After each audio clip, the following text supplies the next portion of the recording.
Assalamualaikum warahmatullahi wabarakatuh. Perkenalkan, saya Syuhratut Taufiqoh, salah satu dosen pada program studi Pendidikan Profesi Bidan Fakultas Ilmu Kesehatan Universitas Muhammadiyah Surabaya. Pada kesempatan ini, saya akan menjelaskan salah satu mata kuliah yang saya ampu, yaitu mata kuliah Asuhan Kebidanan pada Nifas. Mata kuliah ini diberikan pada mahasiswa semester 5 dengan bobot 3 SKS yang terdiri dari 2 SKS teori dan 1 SKS praktikum. Adapun mata kuliah ini adalah mata kuliah wajib program studi.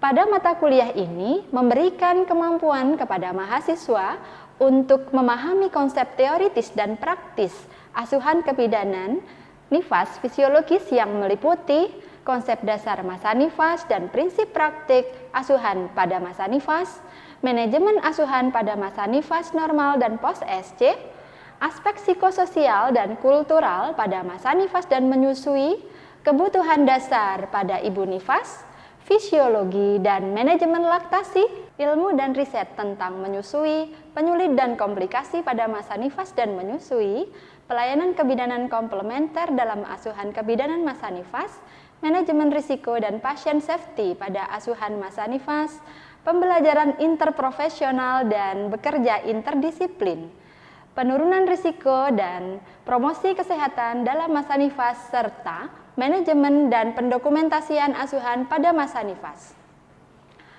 Adapun kemampuan yang diharapkan setelah mahasiswa mengikuti mata kuliah ini adalah yang pertama, mahasiswa mampu menjelaskan konsep dasar masa nifas dan prinsip praktik masa nifas secara mendalam. Kemudian yang kedua, mahasiswa mampu menganalisis aspek psikososial dan kultural pada masa nifas dan menyusui. Kemudian yang ketiga, mahasiswa mampu mengidentifikasi kebutuhan dasar pada masa nifas. Yang keempat, mahasiswa mampu menjelaskan fisiologi laktasi. Selanjutnya, diharapkan mahasiswa mampu mempraktikkan manajemen laktasi secara mandiri, bermutu, dan terukur. Mahasiswa mampu menganalisis hasil riset berkaitan dengan breastfeeding. Mahasiswa mampu mendemonstrasikan manajemen dan administrasi obat dalam pelayanan asuhan kebidanan nifas sesuai tanggung jawab di bidang keahliannya. Mahasiswa mampu mendemonstrasikan manajemen asuhan pada masa nifas normal dan pos-SC. Selanjutnya, mahasiswa mampu mempraktikkan manajemen asuhan masa nifas fisiologis dengan memperhatikan nilai agama, moral, dan etika. Mahasiswa mampu mendemonstrasikan manajemen risiko dan pasien safety pada asuhan masa nifas. Mahasiswa mampu mendemonstrasikan pembelajaran interprofesional dan bekerja interdisiplin pada penanganan masa nifas. Mahasiswa mampu menjelaskan pelayanan kebidanan komplementer dalam asuhan kebidanan masa nifas. Selanjutnya, mahasiswa mampu mengaplikasikan pelayanan kebidanan komplementer dalam asuhan masa nifas, dan yang terakhir, mahasiswa mampu mengaplikasikan manajemen dan pendokumentasian pada masa nifas. Sistem pembelajaran yang digunakan pada mata kuliah ini menggunakan model cooperative learning dengan menggunakan metode ceramah, studi kasus, dan diskusi kelompok. Bentuk pembelajaran pada mata kuliah ini dilakukan secara blended learning, secara online menggunakan Zoom Meeting, e-learning, dan Google Meet, dan secara offline adalah secara langsung atau tatap muka. Sedangkan untuk pembelajaran praktikum dilakukan di laboratorium yang diawali dengan praktikum klasikal dengan dosen memberikan demonstrasi pada kompetensi yang dipraktikumkan, kemudian mahasiswa diberikan kesempatan satu persatu untuk mencoba pada praktikum kelompok. Adapun media pembelajaran yang digunakan adalah media visual, multimedia, dan LCD. Pembelajaran, saya menggunakan prinsip interaktif. Hal ini digunakan agar dapat membantu mahasiswa untuk memberikan kesempatan dalam bertanya dan menyampaikan pendapat. Materi yang saya sampaikan berdasarkan referensi yang terupdate dan mengintegrasikan hasil penelitian yang saya gunakan pada materi yang saya sampaikan. Pada awal perkuliahan, saya melaksanakan kontrak belajar dengan mahasiswa. Pada kontrak belajar tersebut, saya juga menyampaikan terkait dengan sistem penilaian yang akan digunakan. Adapun indikator pada sistem penilaian adalah kompetensi pada masing-masing kemampuan akhir atau sub CPMK dengan teknik partisipatif dan kriteria penilaian berdasarkan pedoman penskoran sesuai dengan bentuk penilaian pada masing-masing sub CPMK. Adapun pada sistem penilaian, pembobotan yang digunakan adalah berdasarkan hasil tugas sebesar 30%, UTS 20%, aktivitas 20%, UAS 30%. Hal tersebut disampaikan di awal perkuliahan sehingga penilaian dapat dilaksanakan secara objektif, transparan, dan mahasiswa dapat menyiapkan diri untuk mendapatkan hasil belajar yang terbaik pada mata kuliah ini. Demikian penjelasan yang saya berikan tentang mata kuliah asuhan kebidanan pada Nifas. Selanjutnya adalah cuplikan pembelajaran melalui media Zoom Meeting. Baik, teman-teman sudah join semua ini ya? Oke. Kita mulai perkuliahan pada sore hari ini ya. Bismillahirrahmanirrahim. Assalamualaikum warahmatullahi wabarakatuh. Waalaikumsalam warahmatullahi wabarakatuh. Pada pertemuan hari ini kita akan membahas mata kuliah asuhan kebidanan pada Nifas ya. Di pertemuan yang ke-13 ini kita akan belajar bersama-sama tentang terapi komplementer yang dapat diterapkan pada asuhan kebidanan pada masa Nifas ya. Ya, sebelum perkuliahan ini kita mulai, mari bersama-sama membaca basmalah dan doa sebelum belajar. Bismillahirrahmanirrahim. Raditu billahi rabba wa bil islami dina wa bi muhammadin nabiyya wa rasula rabbi zidni ilma warzuqni fahma. Amin. Semoga apa yang akan kita pelajari hari ini bisa bermanfaat untuk kita semua ya. Oke. Bu Vivit share screen ya. Sudah terlihat di layar teman-teman? Sudah, Ibu. Baik. Ya. Pada kesempatan kali ini kita akan belajar tentang pelayanan kebidanan komplementer pada asuhan kebidanan masa Nifas ya, pada mata kuliah asuhan kebidanan pada Nifas ya. Oke. Jadi indikator pada tema yang akan kita bahas hari ini yaitu ketepatan menjelaskan definisi terapi komplementer pada ibu nifas dan menyusui, kemudian tujuan terapi komplementer pada ibu nifas dan menyusui, jenis-jenis terapi komplementer pada ibu nifas dan menyusui, kemudian ketepatan menjelaskan efektivitas penerapan terapi komplementer, kemudian implementasi terapi komplementer pada ibu nifas dan menyusui di layanan kesehatan, dan yang terakhir diharapkan nanti di akhir perkuliahan teman-teman juga dapat menjelaskan hal-hal yang perlu diperhatikan dalam penggunaan terapi komplementer pada ibu nifas dan menyusui. Ya, baik. Nah, sebelum kita membahas lebih lanjut terkait dengan terapi komplementer pada masa nifas, kita akan belajar lagi ya tentang definisi masa nifas ya yang sudah teman-teman pelajari pada pertemuan pertama ya. Jadi masa nifas itu adalah masa sejak melahirkan sampai dengan pulihnya tubuh dan organ reproduksi. Di mana pada masa ini berlangsung 6 sampai 8 minggu atau 40 sampai 42 hari, dan masa nifas ini adalah masa yang sangat perlu diperhatikan baik oleh tenaga kesehatan ya, baik ibu nifas itu sendiri dan keluarga ibu sebagai support system ya untuk mendukung kesehatan ibu secara fisiologis dan psikologis. Nah, selama masa nifas ini terjadi beberapa perubahan baik secara fisik maupun psikologis, di mana apabila perubahan-perubahan ini tidak ditangani dengan baik maka dapat mengarah kepada komplikasi pada ibu nifas ya. Oleh karena itu perlu adanya upaya-upaya tertentu untuk membantu proses pemulihan kondisi kesehatan ibu nifas ya. Di antaranya adalah perawatan-perawatan atau treatment khusus gitu ya. Dan di antara treatment khususnya itu adalah terapi komplementer yang bisa diaplikasikan pada masa nifas. Ya, teman-teman di sini sudah pernah dengar belum tentang terapi komplementer pada masa nifas? Mungkin ada yang pernah tahu?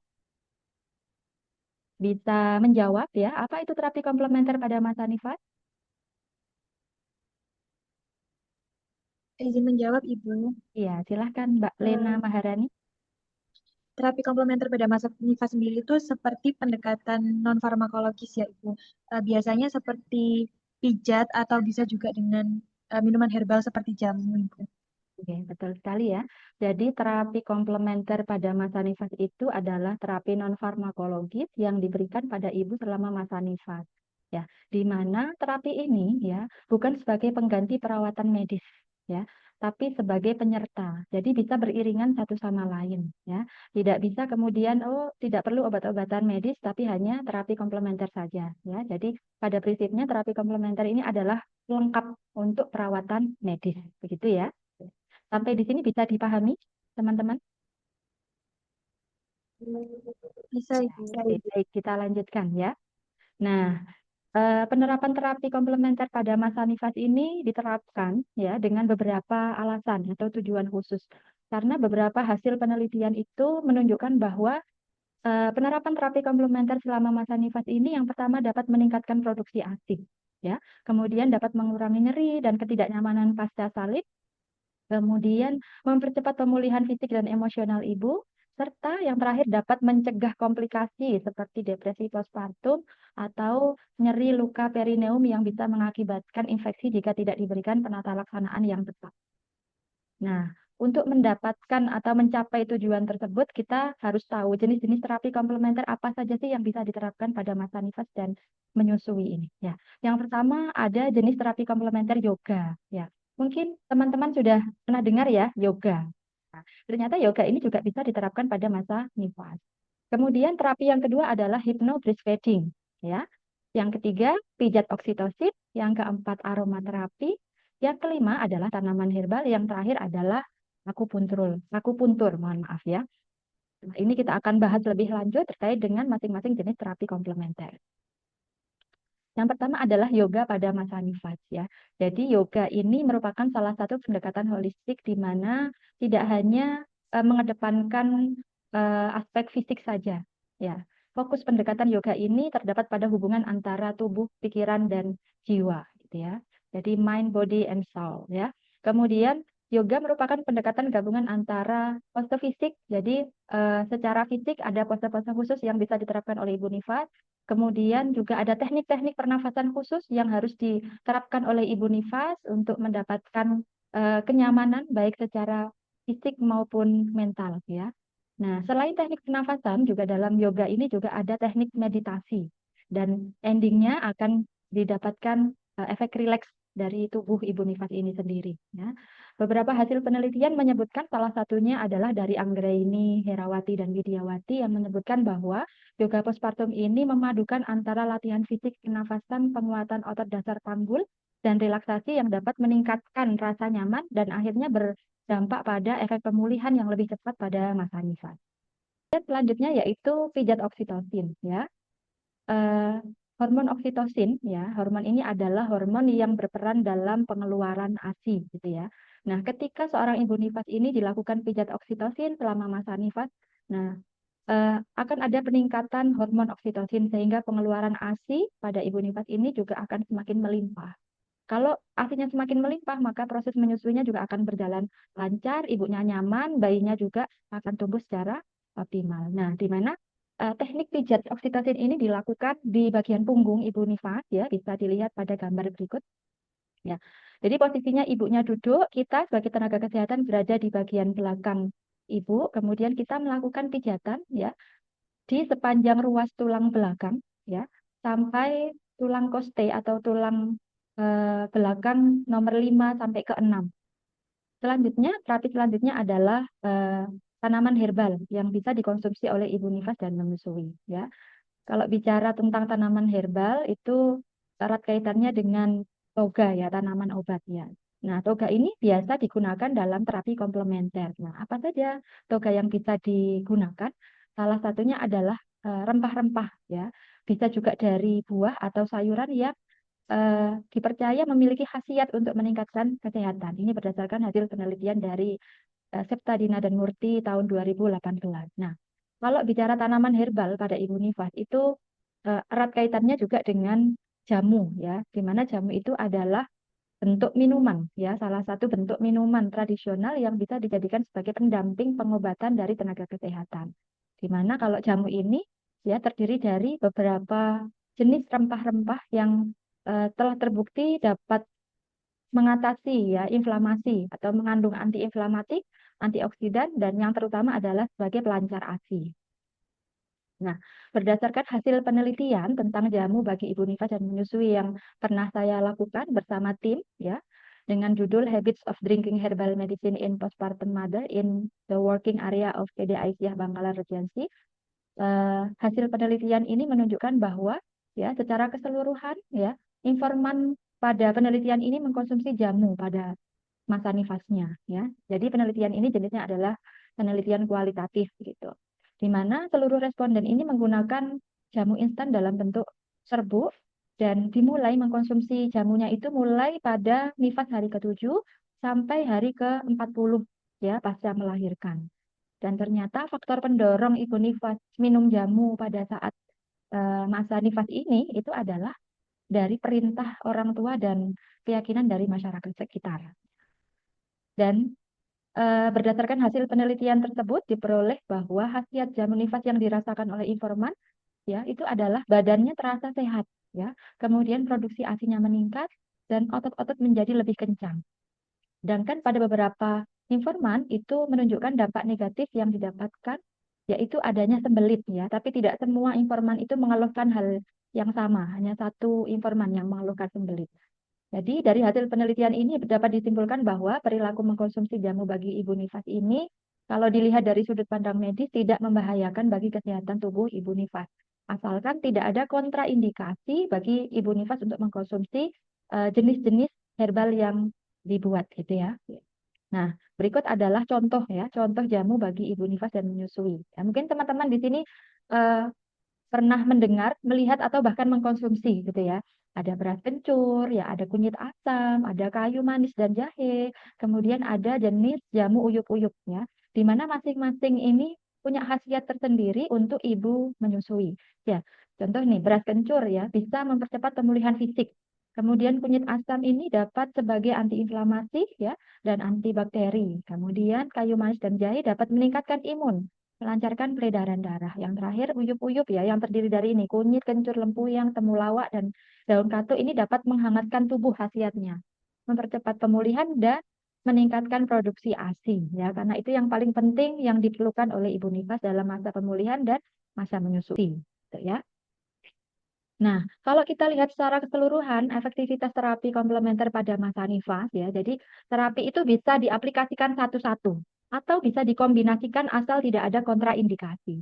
Contoh yang pertama, berdasarkan hasil penelitian Musrifin et al. Tahun 2023, ini menggabungkan antara kompres herbal dan aromaterapi ya, Jasmine. Jadi kompres menggunakan herbal dan aromaterapi dalam ekstrak bunga melati ya itu dapat mengurangi nyeri after pain. Apa itu nyeri after pain ya? Jadi nyeri after pain itu adalah nyeri ya pada abdomen bagian bawah karena pengaruh proses involusi uterus ya. Jadi di sini teman-teman bisa lihat ya di gambar. Jadi rempah-rempah itu dimasukkan ke dalam kain, kainnya dibebat supaya menjadi kompres. Nah, kemudian dikukus ya, dipanaskan. Setelah itu bisa dikompreskan di area yang nyeri. Contoh after pain ini mulus pada area abdomen bagian bawah di area uterus. Nah, ini bisa dikompreskan di situ. Sambil dikompres, sambil dimodifikasi atau dikombinasi dengan aromaterapi jasmin yang bisa dihirup oleh ibu nifas itu sendiri. Nah, hasil penelitian ini secara signifikan dapat mengurangi intensitas after pain ya. Kemudian ada kombinasi terapi komplementer lain ya. Nih, ya. Modifikasi antara pijat oksitosin dengan konsumsi herbal. Jadi selain dipijat juga dikonsumsi herbalnya, ya. Nah, pijat oksitosin ini bisa dilakukan mulai pada hari kedua, ya. Kemudian bisa dilakukan 2 kali sehari dengan lama pemijatan 2 sampai 3 menit. Ya, selama 2 hari berturut-turut setelah diberikan pijat oksitosin dan diberikan konsumsi herbal, ya, ini ASI menjadi lancar, gitu ya. Ketika ASI menjadi lancar, nah ini juga akan meningkatkan konsumsi ASI untuk bayi itu sendiri sehingga proses tumbuh kembang bayi bisa menjadi optimal karena suplemen nutrisinya tercukupi gitu ya. Nah, kalau kita lihat nih implementasi terapi komplementer pada ibu nifas dan menyusui di layanan kesehatan, ya mungkin teman-teman sudah beberapa yang sudah tahu ya mungkin ya. Jadi di TPMB atau tempat praktek mandiri bidan itu sebagian besar di wilayah Surabaya atau di beberapa wilayah yang lain itu sudah menerapkan terapi komplementer. Ya, contohnya adalah pijat ya, baik pijat itu pada ibu mulai pada hamil ya, pada saat ibu itu hamil, pada saat eh, persalinan ya, kita diberikan pijat-pijat tertentu dengan teknik-teknik tertentu, kemudian pada saat nifas sampai pada saat bayi ya. Nah, itu bisa diaplikasikan atau aromaterapi ya. Terapi ini bisa memberikan efek rileks ya. Kemudian tadi ya oksitosin dan ramuan herbal. Ini juga sampai saat ini sudah banyak sekali bidan-bidan praktek yang mengkombinasikan ya terapi medis dengan terapi komplementer ya. Bahkan tidak hanya di TPMB ya, di puskesmas atau rumah sakit dan klinik bersalin itu juga sudah banyak ya. Artinya terapi komplementer ini sudah banyak digunakan oleh masyarakat secara luas gitu. Nah, tapi dalam pelaksanaannya perlu diperhatikan ini hal-hal penting yang harus benar-benar menjadi screening kita sebagai tenaga kesehatan.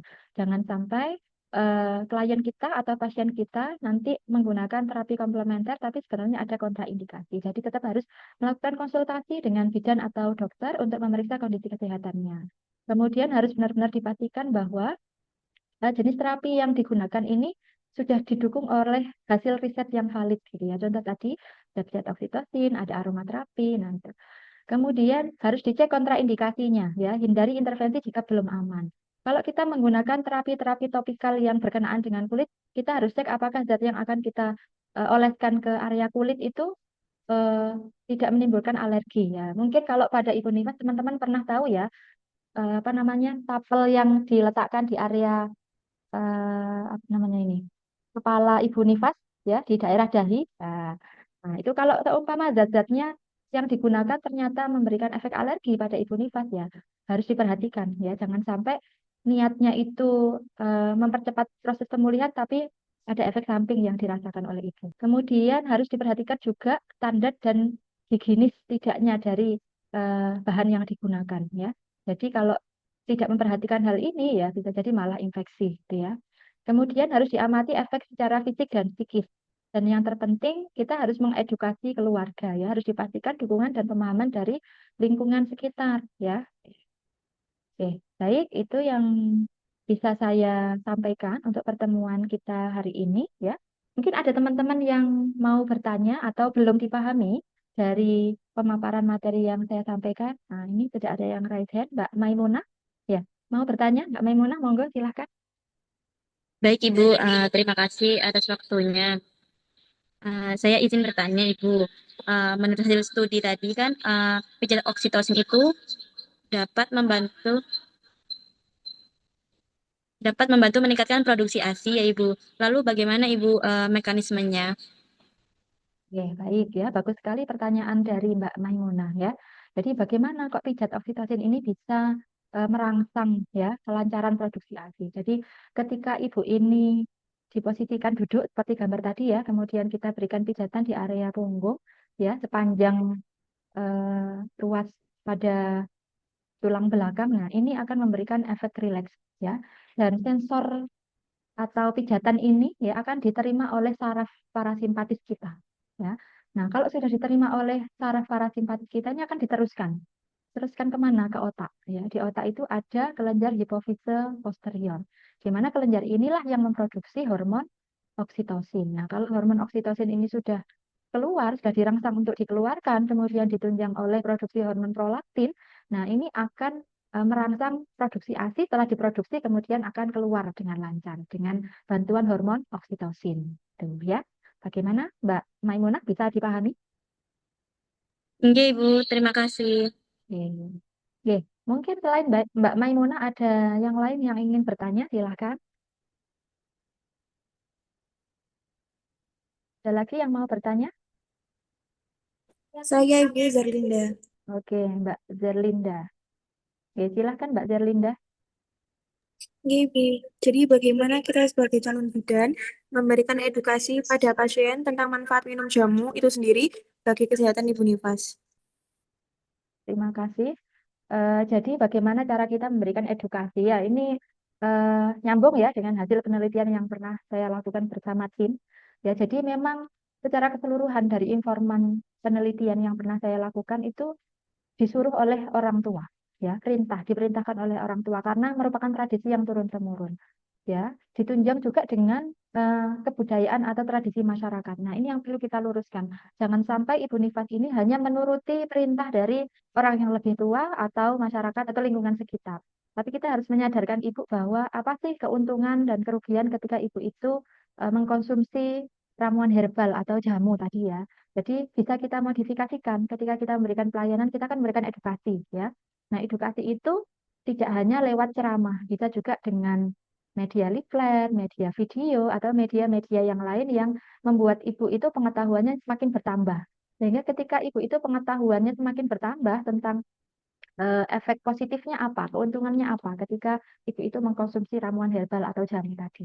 Itu ya. Kalau sudah bagus, pengetahuannya meningkat, insya Allah biasanya sikapnya juga akan berubah. Yang awalnya tidak setuju karena hanya keterpaksaan perintah dari orang tua akan berubah menjadi sikapnya setuju. Ketika sikapnya sudah setuju, maka ini akan berefek pada perilaku, ya, perilaku dari ibu nifas itu sendiri. Gitu ya. Jadi jangan bosan-bosan kita memberikan edukasi kepada klien atau pasien kita, gitu ya. Oke, baik. Ada lagi yang bertanya? Kalau sudah tidak ada yang bertanya, mungkin saya bisa memberikan kesimpulan ya terkait dengan materi yang kita pelajari hari ini bahwa seyogyanya eh, kita harus bisa ya memberikan terapi yang tepat pada ibu nifas ya. Dan ya, terima kasih teman-teman atas partisipasinya pada sore hari ini ya. Kita cukupkan sampai sekian untuk perkuliahan pada sore hari ini. Semoga bermanfaat ya. Saya akhiri, mari bersama-sama membaca hamdalah dan doa kafaratul majlis. Alhamdulillahirabbil alamin. Subhanakallahumma wa bihamdika asyhadu an la ilaha illa anta astaghfiruka wa atubu ilaik. Ya, terima kasih teman-teman. Saya akhiri. Assalamualaikum warahmatullahi wabarakatuh. Waalaikumsalam warahmatullahi wabarakatuh. Terima kasih, Ibu.